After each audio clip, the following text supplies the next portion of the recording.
Hello नमस्कार, मैं रोहित कुमार। स्वागत है आपको हमारे इस चैनल रोहित यादव बक्सा पर। साथियों, हम लोगों ने पिछला क्लास में क्वेश्चन बैंक से इतिहास साल 2010 तक हम लोग कंप्लीट किए थे, ठीक है ना। प्रश्न 25 तक था, उसके बाद कथन आ रहा था। तो हम देखे साल 2015 के बाद कथन एक भी नहीं आया है। सोच लीजिए, सिर्फ ऑब्जेक्टिव आ रहा है। अब तो सही को ऑब्जेक्टिव आ रहा है। तो हम किस लिए कथन लाए? झूठा होगा नहीं, टाइम पास होगा, आपको याद करने में भी दिक्कत होगा।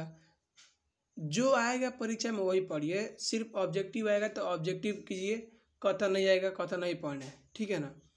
तो हम उसको हटा के अब हम दूसरा जैसे कि 2010 में जो दिया था ना कथन, उसको काट दिए हैं।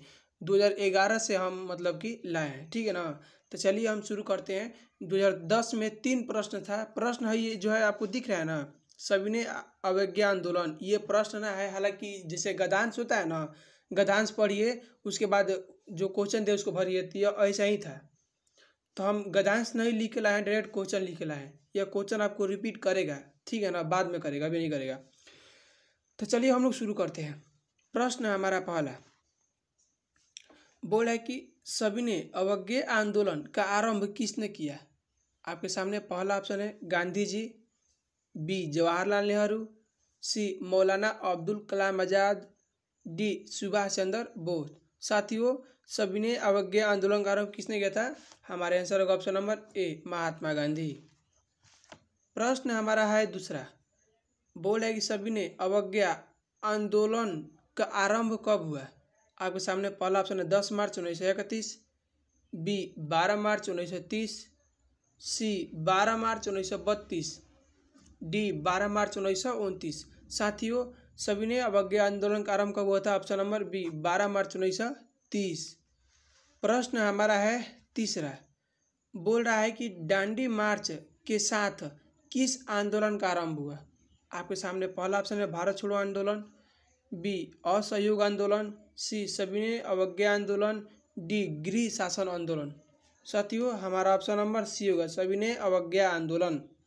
देखिए, यह 3 गो था जो 2010 में था, गद्यांश वाला का था, तो हम खत्म कर दिए।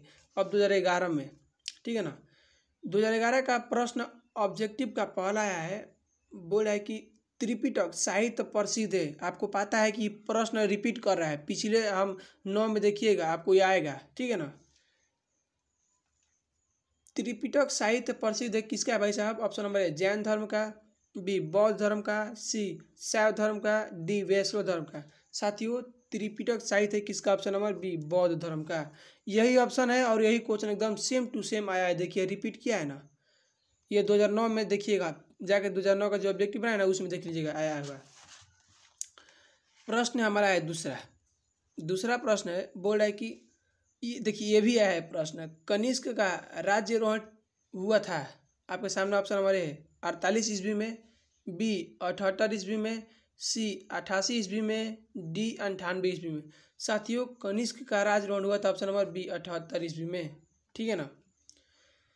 प्रश्न हमारा तीसरा है, महाभारत युद्ध कितने दिनों तक चला? आपके सामने ऑप्शन नंबर है 15 दिन, बी 16 दिन, सी 17 दिन, डी 18 दिन। साथियों, महाभारत युद्ध कितने दिनों तक चला था? ऑप्शन नंबर डी 18 दिन। यह भी क्वेश्चन रिपीट किया हुआ है। प्रश्न हमारा चौथा है, बोल रहा है अशोक के किस अभिलेख में कलिंग युद्ध का वर्णन किया गया है? आपके सामने ऑप्शन नंबर ए है 10, बी 12, सी 13, सी 16। यानी अशोक के किस अभिलेख के कलिंग युद्ध का वर्णन किया गया है? किस अभिलेख में? साथियों, ऑप्शन नंबर सी 13वां अभिलेख में किया गया है, ठीक है ना। प्रश्न आपके सामने पांचवा है, बोल रहा है कि चोलों की सबसे छोटी प्रशासनिक इकाई कौन थी? आपके सामने प्रश्न है, ऑप्शन है उर, बी मंडलम, सी वलांडू, डी कुरम। साथियों, हमारा आंसर होगा ऑप्शन नंबर बी मंडलम।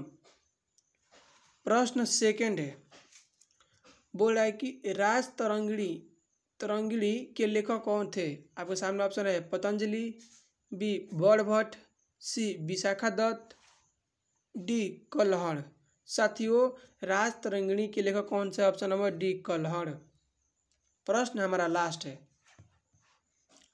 बोला कि अर्थशास्त्र की रचना कब हुई थी। आपके सामने पहला ऑप्शन है 6ठी शताब्दी में, 6ठी शताब्दी ईसा पूर्व में, बी 5वीं शताब्दी ईसा पूर्व में, सी 4ठी शताब्दी ईसा पूर्व में, डी 3री शताब्दी ईसा पूर्व में। साथियों अर्थशास्त्र की रचना कब हुई थी? ऑप्शन नंबर ए 6ठी शताब्दी ईसा पूर्व में। ठीक है ना।